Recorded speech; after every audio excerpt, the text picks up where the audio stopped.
మత్తయి సువార్త 23వ అధ్యాయం 12వ వచనం దగ్గర మొదలు పెడదాం. ఒకసారి చదవండి మంచిగా, క్లారిటీగా ఒకసారి. తన్ను తాను హెచ్చించుకుని వాడు తగ్గించబడను, తన్ను తాను తగ్గించుకుని వాడు హెచ్చించబడును అనే లేఖన భాగాన్ని మనం ఆలోచిద్దాం. లూకా సువార్త 14వ అధ్యాయం 11వ వచనాన్ని కూడా చూద్దాం. ఈరోజు మన వాక్య భాగంలోకి వెళ్ళే ముందు ఈ అంశాన్ని మనం ధ్యానం చేయడానికి ప్రయత్నం చేద్దాం కొద్ది నిమిషాలు.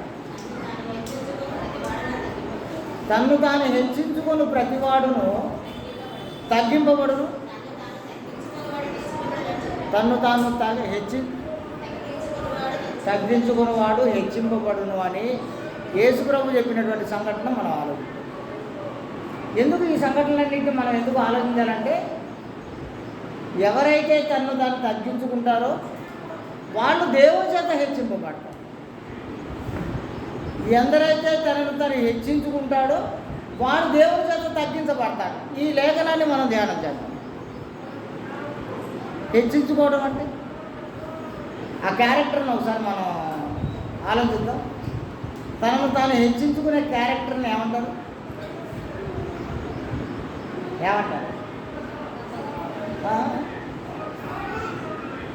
తనను తాను హెచ్చించుకునేవాడిని ఏమంటారు? అహంకారి అంటారు, అహంభావి అంటారు. ఇంకొంచెం ఇంగ్లీష్లోకి వెళ్ళిపోయి ఆలోచించాల్సి వస్తే వాడిని ఈగోయిస్ట్ అంటారు. అంటే నేను అనుకున్నదే కరెక్టు, వెళ్తా అంతా వేస్ట్ అని. ఇలా తను తాను హెచ్చించుకునేవాడు దేవుని చేత తగ్గించడు.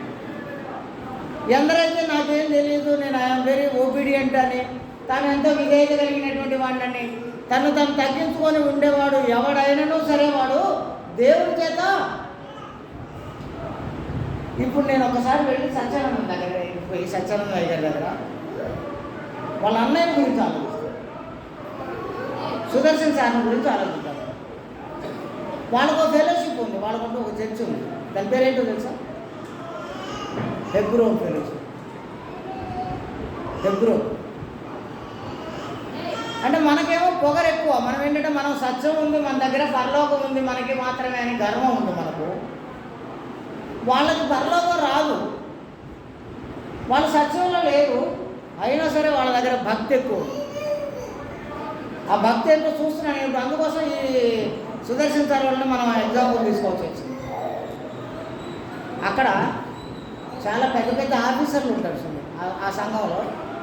అందరూ బాగా చదువుకున్నటువంటి ఆఫీసర్లే ఉంటారు, బాగా నాలెడ్జ్ ఉంటారు, బాగా డబ్బుల వాళ్ళు కూడా ఉంటారు, మంచి పలుకుబడి ప్రభుత్వమైనటువంటి ఉద్యోగాల్లో ఇలాంటి సంబంధించిన వాళ్ళు ఉంటారు ఎక్కువ. దాంట్లో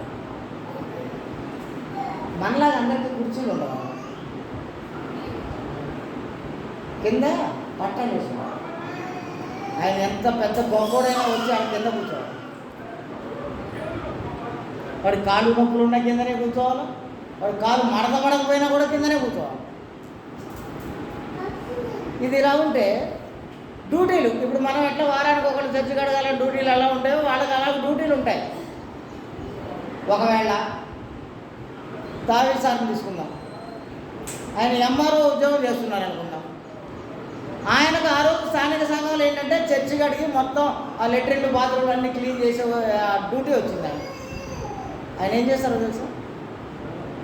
ఎర్లీ అవర్ వచ్చి తన పనులన్నింటినీ పక్కన పెట్టి ఎర్లీ అవర్ వచ్చి వాటన్నిటిని నీట్గా శుభ్రంగా కడిగి మళ్ళీ గుడ్డ పెట్టి మొత్తం కూర్చొని సహా కూర్చారు.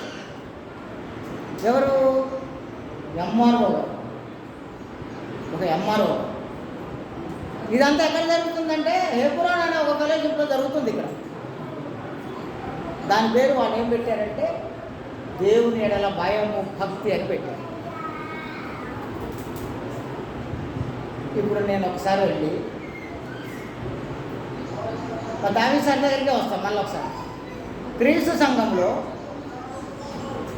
సత్యంలో ఉండి దావీదు సార్కి ఈ వారం నేను ఏం చెప్పానంటే, అయ్యా ఈ కుర్చీలన్నీ తొడవాలి, నువ్వు ఇదంతా చీపురు తీసుకొని శుభ్రంగా నువ్వు ఊడవాలంటాను.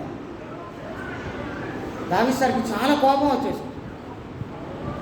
ఎందుకంటే నేను ఇంట్లో తిన్న కంచమే కడగను, ఇటున్నటువంటి పుల్లు అటే నెట్టను నేను, నువ్వు నన్ను చర్చికి అడగమంటావా, ఊడవమంటావా, తోడవమంటావా, కుర్చీలు కొట్టబెట్టి తోడవమంటావా అని బాగా కోపం వచ్చేసి. కానీ అక్కడికి వెళ్తే వాళ్ళు ఏం చేస్తుంటారు, పెద్ద పెద్ద ఆఫీసర్లు కూడా కింద పడి పనిచేస్తారు. దీని గురించి మనం ఎందుకు ఆలోచించాల్సినటువంటి పరిస్థితి ఏర్పడిందంటే, ఎవరైతే తను తాను తగ్గించుకుంటారో వాళ్ళని దేవుడు హెచ్చిస్తారు. వాళ్ళు అది నమ్ముతారు, వాళ్ళని బలంగా నమ్ముతారు. నేను నా దేవుడికి పని చేస్తున్నాను అని అనుకోవడం వల్ల వాళ్ళు ఏంటంటే ఎలాంటి పని చెప్పినా కూడా వాళ్ళు ఎంత పెద్ద ఆఫీసర్లైనా చేసి పడేస్తుంటారు.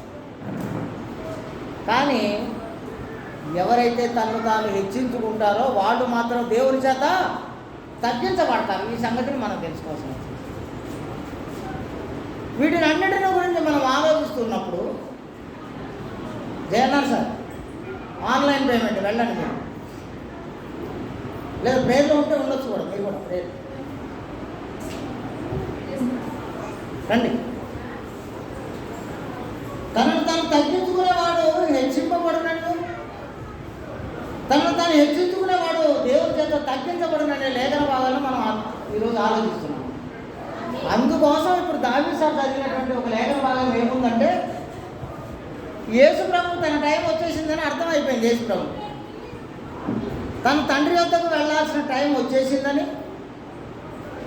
తన తండ్రి వద్దకు వెళ్ళిపోతున్నానని తెలిసి ఆయన ఏం చేశారంటే, ఇప్పుడు శిష్యులందరినీ పిలిచి ఒక చోట చేర్చి ఆయన తన పై వస్త్రాన్ని తీసేసి పైన ఒక చోట అక్కడ తగిలించేసి ఒక టవల్ తీసుకొని నడుముకు చుట్టుకున్నాడు.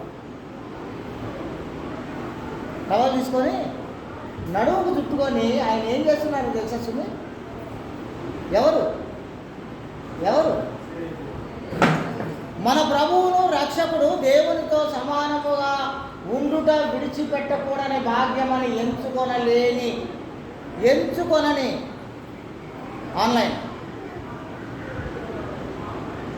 ఎంచుకొనినటువంటి యేసు ప్రభు ఆయన ఏం చేస్తున్నాడంటే, ఇప్పుడు శిష్యుల పాదాలు కడిగి నడుముకు చుట్టుకున్నటువంటి టవల్ తీసి తుడుస్తున్నాడు. తనను తాను తగ్గించుకోవడం గురించి ఆలోచిస్తున్నాడు. దీన్ని ఇలాగే ఉంచండి మీరు. ఓ తేజో నక్షత్రమా, ఓ వేకువ చుక్క, వాడు ఎక్కడ దాకా హెచ్చించుకున్నాడట? ఆకాశ మండలంలో మీదకు దేవుని సింహాసనానికి పైగా తనను తాను హెచ్చించుకున్నాడట. ఏం జరిగింది? వాడిని అక్కడి నుంచి తోస్తే వచ్చి పాతాళంలో పడిపోయాడు. చదువు ఒకసారి. తేజో నక్షత్రమా, వేకువ చుక్క, నీ వెట్లు ఆకాశం నుండి పడితే జనములను పడగొట్టిన నీవు నేల మట్టు వరకు ఎలాగూ నరకబడుతుంది. నేను ఆకాశమునకు ఎక్కిపోయేదను, దేవుని నక్షత్రముల కంటే పైగా ఎక్కిపోతానని నువ్వు అనుకున్నావు, కానీ ఎందుకు భూమి మీదకి నరకబడ్డావు? ఇక్కడ యేసు ప్రభువుని గురించి ఆలోచిస్తున్నాను. అట్ ద సేమ్ టైం ప్రక్కనే ఉన్నటువంటి అపవాదుల గురించి కూడా ఆలోచిస్తున్నాను నేను. యేసు ప్రభు పరలోకమందును భూమి మీదను సర్వాధికారము ఇయ్యబడి ఉన్నటువంటి యేసు ప్రభు తను ఏర్పాటు చేసుకున్నటువంటి ఆ 12 మంది శిష్యుల పాదాలు కడుగుతున్నారు ఆయన. ఆ శిష్యులు కూడా ఎలాంటి శిష్యులు? కొంతమంది సుంకం వసూలు చేసేవాళ్ళు, కొంతమంది చేపలు పట్టేవాళ్ళు, ఇంకొంతమంది వివిధ రకాలైనటువంటి పనులు చేసినటువంటి అతి తక్కువ వాళ్ళు. వాళ్ళ పాదాలు కడుగుతున్నాడు యేసు ప్రభు. ఈయనెవరు? మనందరినీ రక్షించడానికి పరలోకం నుండి వచ్చినటువంటి ఆయన పాదాలు కడుగుతున్నారు. వీడు మాత్రం ఏం ఆలోచిస్తున్నాడంటే, ఆకాశానికి ఎక్కిపోతాను నేను, దేవుని నక్షత్రాల కంటే పైకి వెళ్ళిపోయి నేను ఉంటాను అని వాడు ఆలోచిస్తున్నాడు. ఈయనకు ఇలా చేయడం వల్ల ఈయనకేమైందంటే, పరలోకమందును భూమి మీదను సర్వాధికారం ఈయనకు దొరికితే వాడు అక్కడి దాకా వెళ్ళిపోతా, ఆడికి పోతా, ఈడికి పోతా అని తనను తాను హెచ్చించుకోవడం వల్ల ఏం జరిగిందంటే, వాడు నరకబడి పాతాళంలో పడిపోయాడు. ఇలా ఆలోచిద్దాం మనం. మనం అందరం ఇలాగ ఆలోచిస్తూ ఉన్నటువంటి ఈ సమయంలో మరి మన జీవితాలను మనం ఏం చేయాలనేది మనం ఒకసారి ఆలోచిస్తాం. మన జీవితాలకు ఈ వాక్య భాగాన్ని మనం ఎలాగో అన్వయించుకోవచ్చో ఒకసారి ఆలోచించాలి.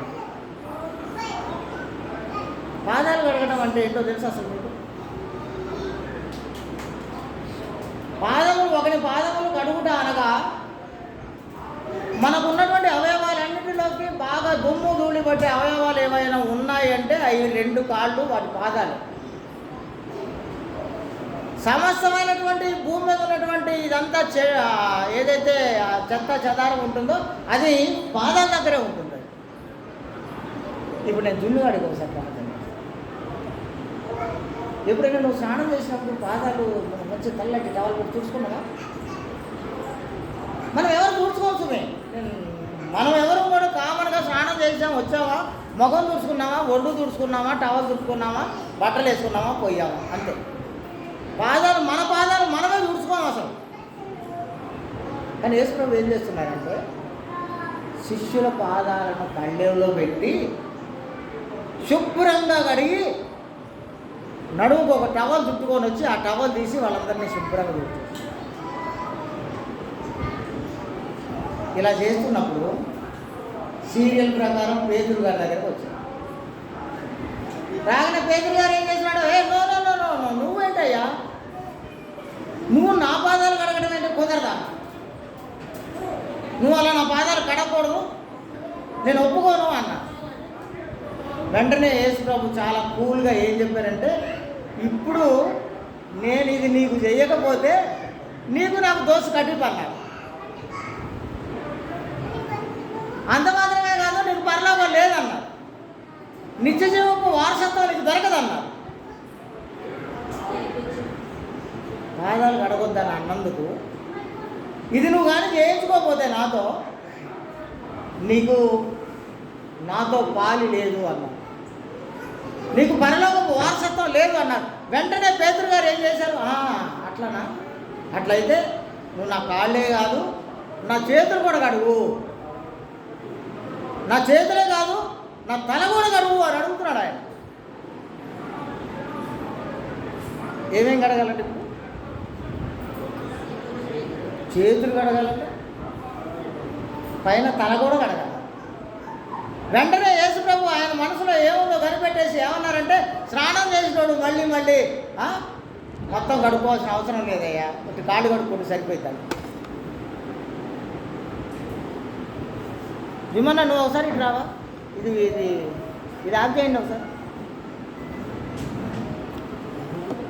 ఆగిందా? కోపం వచ్చేసి ఆ రాజుగారికి ఒక పనిష్మెంట్ వేశారు. ఏంటో తెలుసా పనిష్మెంట్?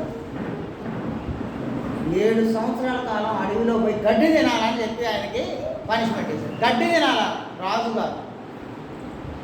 అంత మాత్రమే కదా, ఆయన అడవిలోకి వెళ్ళిపోయినప్పుడు ఆయన మీద మంచు కురిస్తే పక్షి ఈకలు పక్షికి ఏ విధంగా అయితే రెక్కలు ఉంటాయో, మన కోడికి బూరు అలాంటిది ఎలా ఉంటుందో, ప్రతి పక్షికి పైన ఏ విధంగా అయితే రెక్కలు వాటిని ఏమంటారు పక్షికి ఉండేదాన్ని ఈకలు అలా వచ్చాయట రాజుగారు.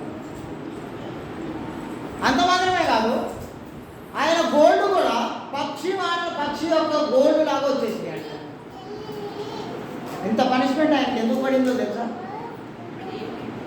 దేవుని కంటే కూడా తానే ఎక్కువ అని తను తాను హెచ్చించుకోవడం వల్ల దేవుడు ఆయన చేసినటువంటి పనిష్మెంట్, అది శిక్ష. ఇప్పుడు యేసుప్రభుని గురించి మనం ఆలోచించినప్పుడు ఆయన తను తగ్గించుకోవడం వల్ల ఏం జరిగిందంటే, పరలోకమందును భూమి మీదను ఆయనకు సమాధికారం. మనం ఇలాగే ఆలోచిస్తూ పోదాం. మళ్ళీ ఇంకా కొంచెం ముందుకు వెళ్దాం. మాటికి వీటన్నింటి గురించి ఆలోచిస్తూ ఉన్నప్పుడు ధనవంతుడు లాజరు అని యేసుప్రభు చెప్పినటువంటి ఉపమానంలో ఒక భాగాన్ని మనం ఆలోచిద్దాం. ఎవరు తాను తగ్గించుకున్నారు, ఎవరు తాను హెచ్చించుకున్నారు, హెచ్చించుకున్న వాడికి ఏం జరిగింది, తగ్గించుకున్న వాడికి ఏం దొరికింది, ఇది ఆలోచించాలి మనం అందరం కలిసి. ధనవంతుడు ఉన్నాడు, ఆయన ధరించే వస్త్రాల గురించి ఊదా రంగు వస్త్రాలు ధరించాడని రాయబడదు. ఆ రోజుల్లో ఊదా రంగు వస్త్రాలు అంటే ఇప్పుడు పట్టు వస్త్రాల కంటే ఎక్కువ. అలాంటి వస్త్రాలు ధరించి ఆయన ఎలాంటి భోజనాన్ని ఆయన తింటున్నాడంటే, ఆయన బల్ల మీద నుంచి పడే ముక్కలు వేరుకొని కూడా ఇక్కడ ప్రజలు బ్రతికేలాంటి భోజనం తింటున్నాడు. చాలా హ్యాపీగా, సంతోషంగా, ఆనందంగా జీవిస్తున్నాడు. తనను తాను చాలా గొప్పగా అనుకుంటున్నాడు. తనను మించినోడు లేడు అని అనుకుంటున్నాడు. ఇప్పుడు అతను చనిపోయాడు. అతను చనిపోయిన తర్వాత పైకి వెళ్ళేసరికి సీన్ రివర్స్ కనపడుతుంది. ఎక్కడైతే ఆయన పడేసినటువంటి ఆ ఎంగిలి ముక్కలు తిన్నటువంటి ఆ కురుపులతో, కుక్కలు నాకే కురుపులతో ఉన్నటువంటి లాజరు అక్కడికి వెళ్ళగానే కనబడ్డాడు ఆ ధనవంతుడికి. ఏం చేస్తున్నాడంటే ఆయన అబ్రహాము రొమ్మున అనుకోవడానికి కొనుక్కోబడ్డాడు. అంటే యాక్చువల్గా నిజంగా అబ్రహాం ఈ పనే ఉండదు అక్కడ పరలోకంలో. కాకపోతే ఏంటంటే యేసు ప్రభు అక్కడ ఉన్నటువంటి ఇజ్రాయేలీలందరికీ మా తండ్రి అబ్రహాము అబ్రహాం అంటున్నారు కనుక అబ్రహాము గురించి వాళ్ళకి తెలియజేయడం కోసం ఈ ఉపమానాన్ని ఇలా మార్చి చెప్పారు ఆయన. ఒక జాలరి వలలో పడ్డ చేపల్లాగా ఉంటుంది పరలోకం అన్న. అంటే పరలోకంలో చేపలు ఉండవు. పరలోక రాజ్యంలో చేపలు ఏమి ఉండవు సంఘాలలో. అంటే ఏంటంటే అది అర్థం కావాలని ఒక ఎగ్జాంపుల్ లాగా చెప్తారు. ఒక వ్యవసాయదారుడు భూమిలో నాటిన విత్తనాలు లాగా ఉంటాయంట. అంటే నిజం విత్తనాలు అని కాదు, మనకు అర్థం కావడం కోసం, అక్కడ ఉన్నటువంటి వాళ్ళందరికీ అర్థం కావడం కోసం పరలోక సంబంధమైనటువంటి విషయాలను భూ సంబంధమైనటువంటి విషయాలతో పోల్చి చెప్తుంటారు అనమాట. ఇప్పుడు ఆ ధనవంతుడు చనిపోయి వాళ్ళందరికీ తండ్రిగా ఎంచబడుతున్నటువంటి అబ్రహాము రొమ్మున ఆనుకోవడానికి తీసుకుపోయారు. ఇప్పుడు ఈ దరిద్రుడు అంత గొప్ప ధన్యకరమైనటువంటి ప్రదేశంలో ఉంటే, భూమి మీద ఊదారంగు వస్త్రాలు ధరించి పూట పూటకు శ్రేష్టమైనటువంటి భోజనం ఆరగించినటువంటి వాడు, తన జీవితాన్ని చాలా విలాసవంతంగా సుఖవంతంగా జీవించినటువంటి వాడైనటువంటి ఆ ధనవంతుడు ఎక్కడున్నాడంటే ఇప్పుడు అగ్నిగుండంలో ఉన్నాడు. పాతాళంలో అగ్నిగుండంలో ఉన్నాడు. అక్కడ పోయి గోలగా అల్లరి అందరి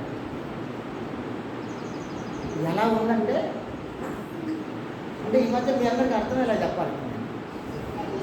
గత 2 రోజులు 3 రోజుల నుంచి ఎండలు తీవ్రంగా ఉండి 46 degrees నమోదవుతుంది. అది 46 degrees వేడికి తట్టుకోలేక పిల్లలందరూ కక్కావికలం అయిపోతుంది. నాకు నేను ఒక డౌట్ వచ్చింది నా మీద నాకు. ఏంటి, మేము ఒక ఏసీ కొన్నాం. ఆ ఏసీలో పడుకుంటే చెమట పోస్తుంది. ఏసీలో చెమట పోస్తుంది. నేను ఏమనుకున్నానంటే, నేను కొన్న ఏసీ పని చేయట్లేదు, ఇది ఎక్కడో రిపేర్ వచ్చింది అనుకున్నాను నేను. లేకపోతే ఏసీలు తలిపెట్టాలి కానీ ఏసీలు చెమట పోయేటప్పుడు. ఈరోజు ప్రేమ ఇంట్లో ప్రార్థన పెట్టినప్పుడు మాటల సందర్భాలు అనగానే ప్రేమ ఏమంటున్నాడంటే, అది 46 degrees దాటితే ఏసీలు పనిచేయవు సార్ అన్నాడు. వాళ్ళ ఏసీ కూడా పనిచేయదు. బయట 46 degrees హీట్ ఉంటే లోపల ఇది కూల్ కాదట. ఆలోచించండి మీరు, 46 degrees Celsius. ఈ ధనవంతుడు పోయి ఎక్కడున్నాడో తెలుసా? వాడు ఏ 48 degrees ఉండి ఉంటాడు. వాడి గోస వేరే. ఎంత గోస అంటే, ఎంత కష్టం, ఎంత ఇబ్బంది అంటే, అబ్రహాంకు ఒక రిక్వెస్ట్ పాస్ చేస్తున్నాడు. ఏమని, నా తండ్రి అయినటువంటి అబ్రహామా, లాజరును ఒక్కసారి నేను పంపు నా దగ్గర. ఎందుకట? తన చిటికిన వేలిని నీళ్లలో ముంచి నా గొంతులో వేయడానికట. అంత డిగ్రీల వేడిలో లాజరు ముంచి లేపితే ఎన్ని నీళ్ళు వస్తాయి అసలు? ఒక చిటికిన వేలని నీళ్ళలో ముంచి లేపితే ఎన్ని నీళ్ళు వస్తాయి ఆ చిటికిన వేలతో పాటు? అంటే ఆ గతి కూడా లేదన్న. ఆ కనీసం ఆ తడి తగిలిన చాలు తనకనే అంత గొప్ప భయంకరమైనటువంటి శ్రమలు, వేదనలో ఉన్నాడు ఆయన. మరి భూమి మీద ఉన్నప్పుడు ఎలా ఉన్నాడు? అదే ఆలోచిస్తున్నాను నేను. తను తగ్గించుకునేవాడు ఎవడైనా సరే భూమి మీద దేవుని చేత హెచ్చింపబడతాడు. ఎవడైనా తను గొప్ప, నా అంత మొనగాడు లేడు, నా అంత మగోడు లేడు అని ఎవడైతే విర్రవింతాడో దేవుడు వాడిని పాతాళానికి తొక్కేస్తాడని చెప్పి.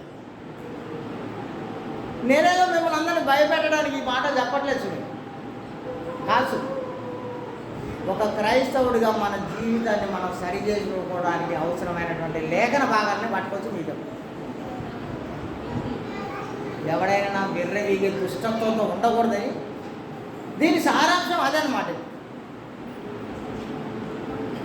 సరే, నేను నిన్న జరిగిన ఒక సంఘటన చెప్తాను.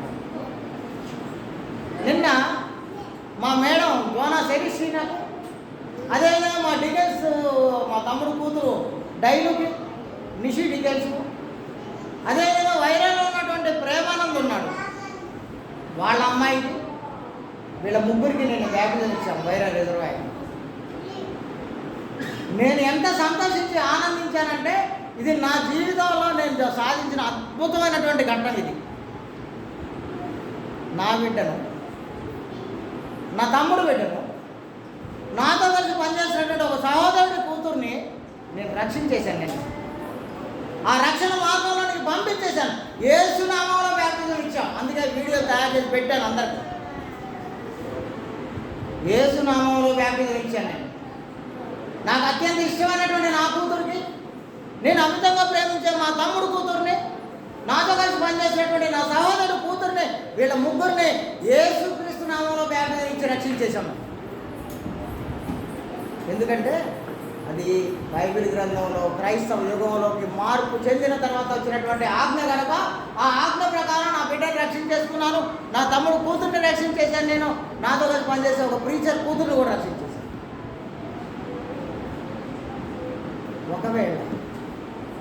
ఒకవేళ అది తప్పే అయితే నా కూతురు నరకాలనే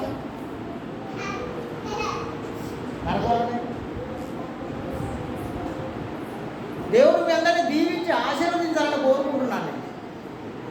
నేను అందుకని చాలా గొప్ప ధైర్యం నాకు, బహుధైర్యం నాకు. ఏం ధైర్యం అంటే బైబిల్ గ్రంథంలో ఉన్నటువంటి సంగతుల్ని బాగా చదివే విషయంలో కానీ, వాటిని అర్థం చేసుకునే విషయంలో కానీ, ఎదుటి వాటికి చెప్పే విషయంలో కానీ దేవుడు అద్భుతమైనటువంటి జ్ఞానాన్ని ఇచ్చారనేది నాకు. ఇప్పుడు మీ అందరికీ తెలవాల్సినటువంటి ఒక విషయం చెప్తాను, తెలిసినటువంటి విషయం చెప్తాను. ప్రియాంకకే ట్రాన్స్ఫర్ చేద్దాం. నీతిమంతుడు 7 సార్లు పడిపోయినా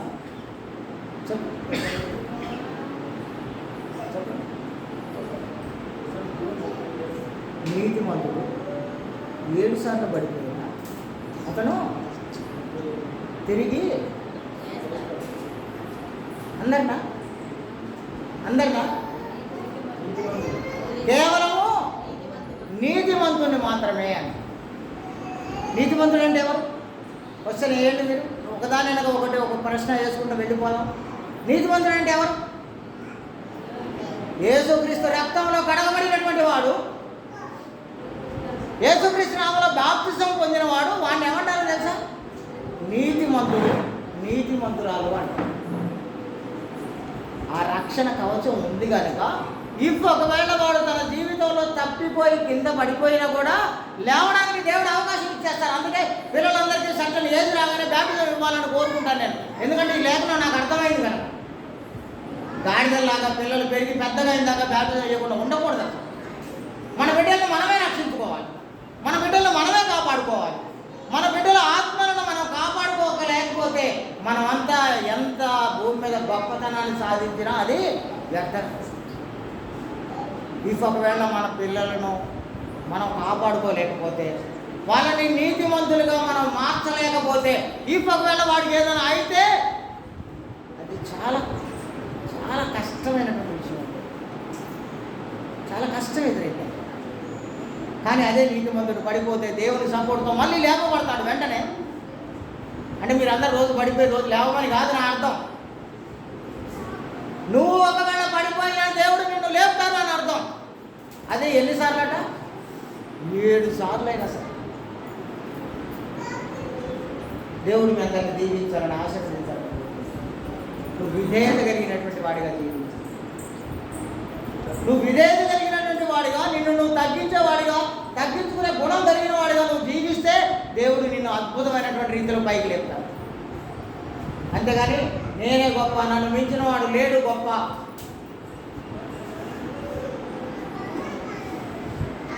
ఒక విషయం దిమ్మని ఒకసారి రావాలి ఇక్కడికి ప్లీజ్.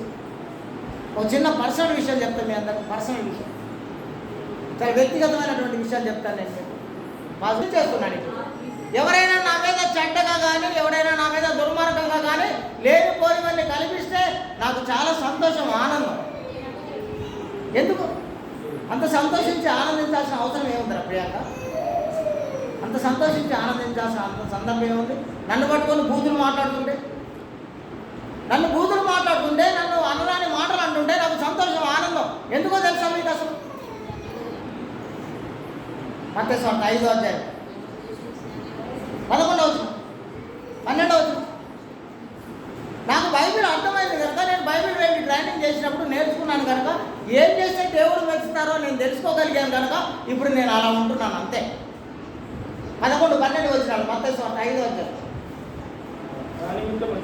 నా నిమిత్తము జనులు మిమ్మల్ని నిందించి మీ మీద అబద్ధముగా చెడ్డ మాటలల్లా పలుకున్నప్పుడు మీరు యు ఆర్ వెరీ బ్లెస్డ్ అని చెప్పారు. నువ్వు చాలా దీవించబడ్డవాడివి, ధన్యుడు అన్నారు. ఎప్పుడట? మీ మీద జనులు మిమ్మల్ని నిందించి హింసించి అబద్ధముగా చెడ్డ మాటలల్లా అనగా బూతులన్నీ నీ మీద మాట్లాడితే నువ్వు ధన్యుడు అని. ఇప్పుడు 12వ వచనం చదవండి. సంతోషించండి, ఆనందించండి అన్నారు. పరలోకంలో మీ ఫలము అధికమవుతుంది. మీ పరలోకంలో ఫలం అధికమవుతుంది కాబట్టి ఇప్పుడు మీరు సంతోషించండి, ఆనందించండి అన్నారు. దేవుడి మీద దీవించాలని ఆశీర్వదించాలని కోరుకుంటున్నాను.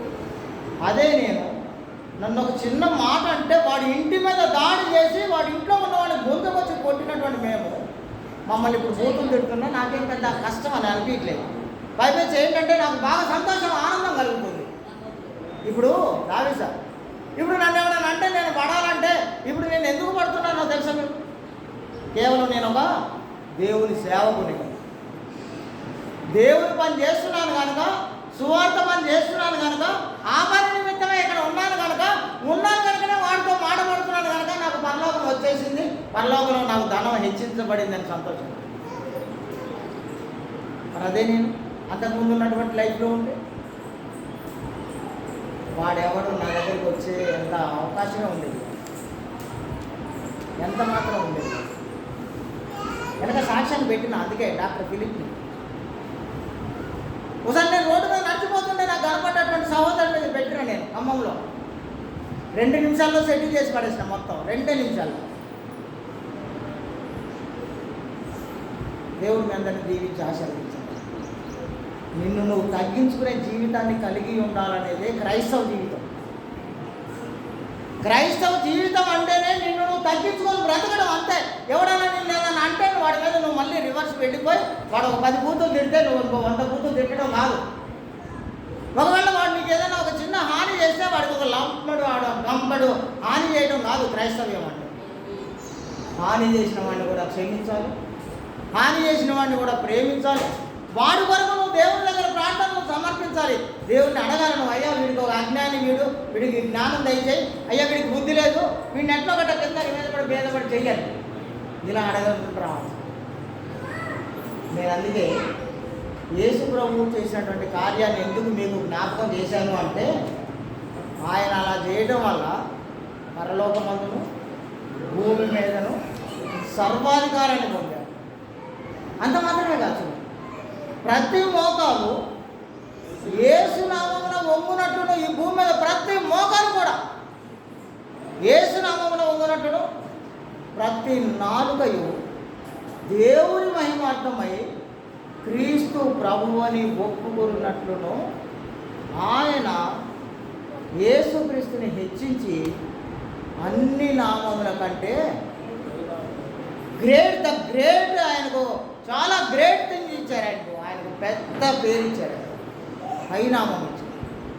అందుకే ఆ నామంలోనే రక్షణ, అందుకే ఆ నామంలోనే ఆయనకు ఇవ్వబడినటువంటి ఆ గొప్ప నామంలోనే మనమందరము ముందుకు కొనసాగ బద్దులమై యేసు ప్రభు పాదాలు అడిగినంత మాత్రాన ఆయనకున్నటువంటి ఆ విలువ పోతుందా?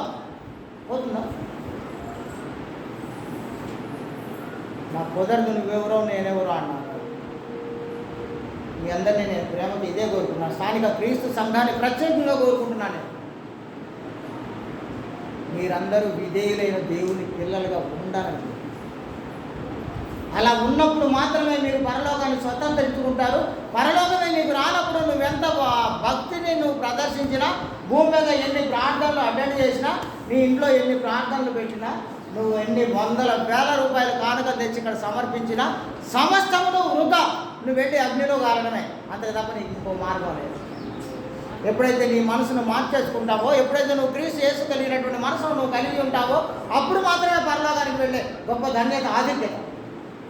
రండి, మనం అందరం కలిసి పరలోకం వెళ్ళడానికి మార్గాలన్నింటినీ వెతికిన మార్గాలన్నింటినీ అనుసరిద్దాం. ఆ అనుసరించినటువంటి మార్గాల్లో జీవిద్దాం. మన జీవితాలన్నింటినీ మార్చేద్దాం. దేవుని కొరకు జీవిద్దాం, దేవునిలో జీవిద్దాం. చనిపోయి దేవుని యొక్కకు వెళ్ళిపోదాం. దేవుని మీద దీవించాల్సింది. మీ అక్కడ ప్రత్యేకంగా అభినందనలు తెలియజేసినాను. మిమ్మల్ని మీరు తగ్గించుకున్నప్పుడు మీరు హెచ్చింపబడతారు. మిమ్మల్ని మీరు హెచ్చించుకుంటే మాత్రం ఖచ్చితంగా పాతాళానికి తొక్కి వేయబడతారు. అలా ఉండకూడదని నేను మీ అందరినీ ప్రేమతో హెచ్చరిస్తూ, నన్ను నేను హెచ్చరించుకుంటూ ఈ అవకాశం ఇచ్చినందుకు మీ అందరికీ ప్రత్యేక వందనాలు తెలియజేస్తూ